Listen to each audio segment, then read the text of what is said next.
هو انكشاف الديمقراطية الشكلية اللي كتكرس ديكتاتورية الطبقات السائدة ضد الطبقات الشعبية. بعد أكثر من 50 سنة من نضال الشعب المغربي يمكن اليوم نوقفوا الجميع ونديروا واحد اللحظة تقييمية موضوعية. لماذا كل هذه التضحيات؟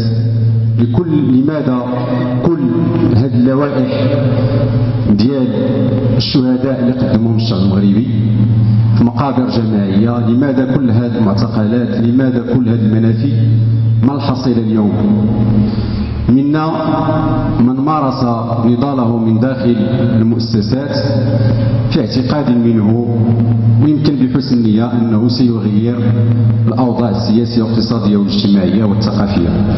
منا من مارس من داخل النضال في صفوف الشعب المغربي. اليوم الكل لديه حصيلة، وهذه الحصيلة هي سلبية بالنظر لبروز عامل وفاعل سياسي آخر جاء يرفض هذا التقليد ليكون هو 20 فبراير، حركة 20 فبراير.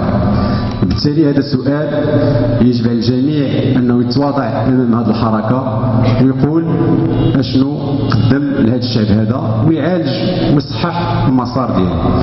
بالتالي تنعتبر بأنه حركة 20 فبراير ماشي وليدة اللحظة، بل هي امتداد للنضال الوطني، للنضال من أجل التحرر والديمقراطية، وامتداد ديال الحركة الوطنية لأنها بقات حاملة بعض أو جزء أو مضمون المطالب اللي تحملت منذ عقود، واللي النظام المخزني تعامل معها بالقمع وبالاعتقالات والمحاكمات السورية في صفوف الجميع، بما في ذلك من كانوا يراهنون على التغيير من داخل المؤسسات.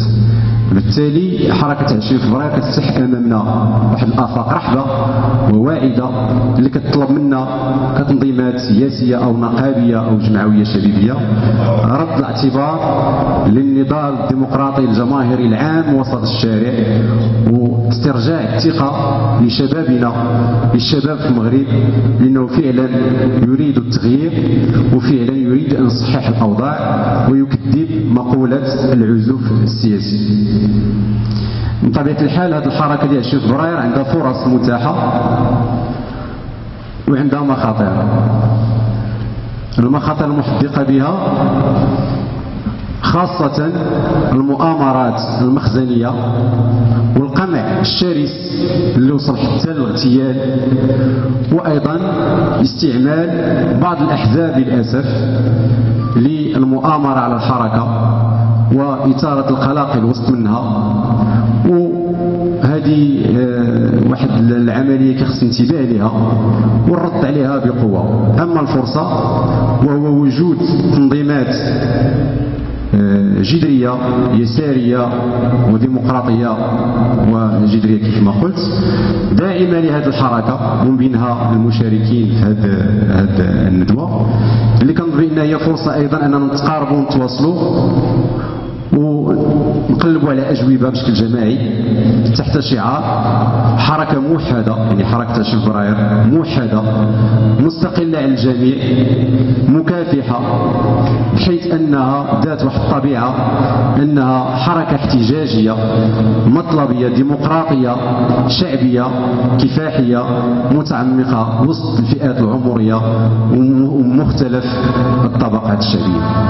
بالتالي كنظن بأن هذه أكبر فرصة عند المغرب باش يسجل واحد اللحظة تاريخية ويفند كل المؤامرات ويعطي فعلا لهذه اللحظة التاريخية عنوان بارز، وهو استدراك ما فات ومعالجة وتصحيح الأوضاع بما في ذلك البنية التنظيمية لبعض الأحزاب، وأيضا أننا نردوا الثقة للشباب ونمشيو في الاتجاه المطالب الحقيقية واللي يمكن بانها ما تكون الا بالنضال والتفاني والتضحيه، وما عمرها ما غادي تكون منحه من النظام المخزني، لان المخزن لا يقبل الاصلاح.